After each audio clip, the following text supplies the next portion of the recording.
Eh, Selamat siang, saya Justin Hidata dengan NIM 0730010024 akan mempresentasikan eh, materi batu bara untuk memenuhi kebutuhan kebutuhan nilai UAS batu bara saya.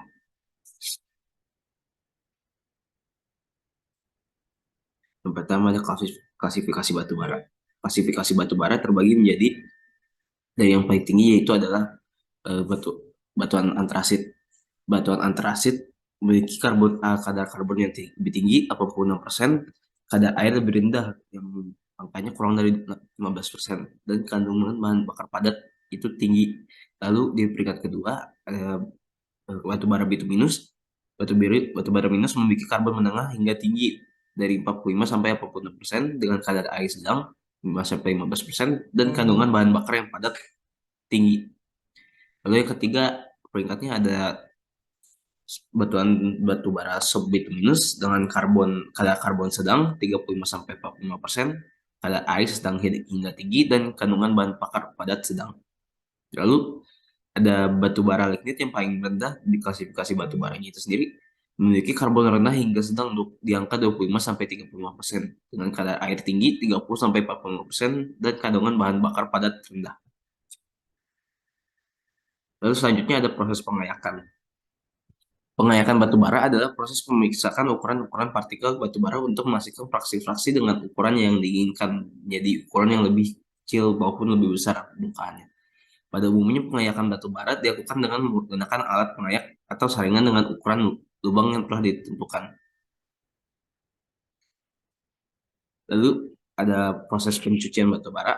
Pencucian batu bara adalah proses pemisahan kotoran dan mineral dari batu bara mentah untuk menghasilkan batu bara yang lebih bersih, lebih clean, dan lebih tinggi kualitasnya. Pencucian batu bara bertujuan untuk meningkatkan kandungan energi, mengurangi emisi polutan, dan meningkatkan efisiensi pembakaran. Lalu ada langkah umum dari pencucian batu bara itu sendiri. Yang pertama adalah langkah pengacuran. Langkah pengacuran, langkah pengacuran yang pertama. Langkah pengancuran adalah proses mengubah batu bara mentah menjadi ukuran yang lebih kecil melalui penggunaan mesin penghacur atau crusher. Tujuan utama dari penghancuran batu bara adalah untuk meningkatkan kualitas permukaan batu bara yang terpapar, eh, memfasilitasi proses pencucian, pemisahan mineral, dan meningkatkan efisiensi pembakaran. Cara untuk melakukan penghancuran ini ada tiga, yakni cone crusher, impact crusher, dan hammer crusher.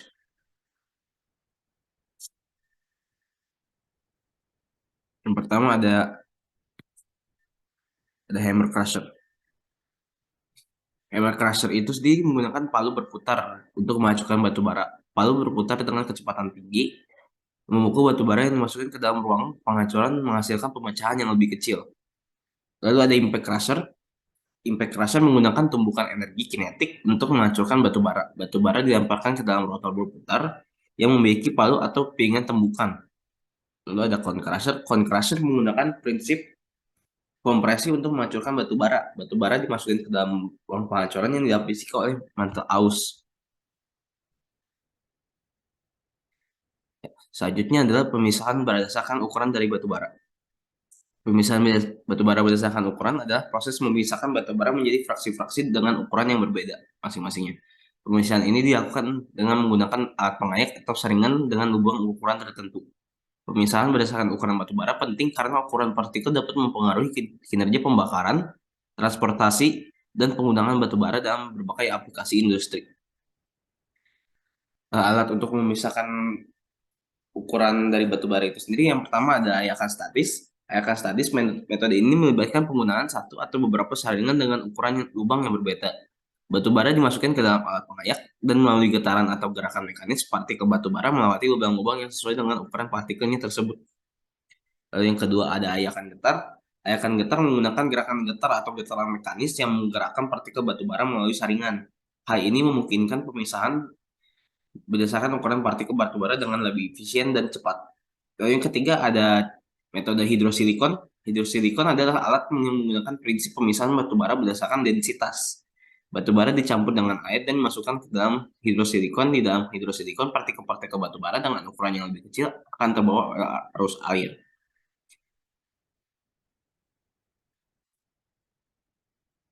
Lalu yang kedua ada pemisahan batu bara berdasarkan densitas.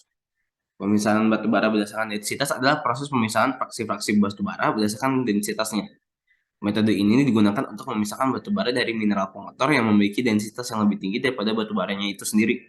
Pemisahan berdasarkan densitas penting dalam proses pencucian batu bara untuk meningkatkan kualitas dan nilai ekonomi dari batu bara. Yang pertama ada heavy media separation. Metode ini melibatkan penggunaan medium berat seperti air berat D2O atau suspensi magnetik atau untuk memisahkan batu bara dari mineral pengotornya itu sendiri. Lalu ada yang kedua ada pemisahan sentrifugal. Pemisahan sentrifugal menggunakan gaya sentrifugal untuk memisahkan batu bara dan mineral pengotor. Batu bara dan mineral pengotor dimasukkan ke dalam alat pemisah sentrifugal yang memutar campuran dengan kecepatan tinggi. Gaya sentrifugal itu menyebabkan partikel yang dengan densitas yang lebih tinggi terdorong kuat dan terpisah dari batu bara yang memiliki densitas yang lebih rendah. Lalu ada metode jigging yang paling terakhir. Metode jigging melibatkan penggunaan gerakan naik turun periodik dan pada permukaan cairan untuk memisahkan batu bara dan mineral pengotor berdasarkan perbedaan densitasnya. Batu bara dan mineral pengotor dimasukkan ke dalam alat jigging dan pergerakan naik turun menyebabkan partikel dengan densitas yang berbeda bergerak ke atas dan dipisahkan dengan partikel dengan densitas yang lebih tinggi.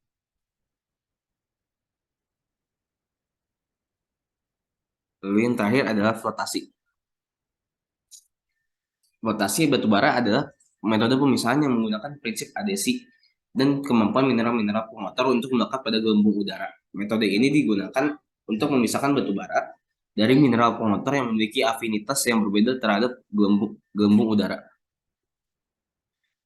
Lalu yang pertama dalam proses flotasi ini adalah pemeresapan.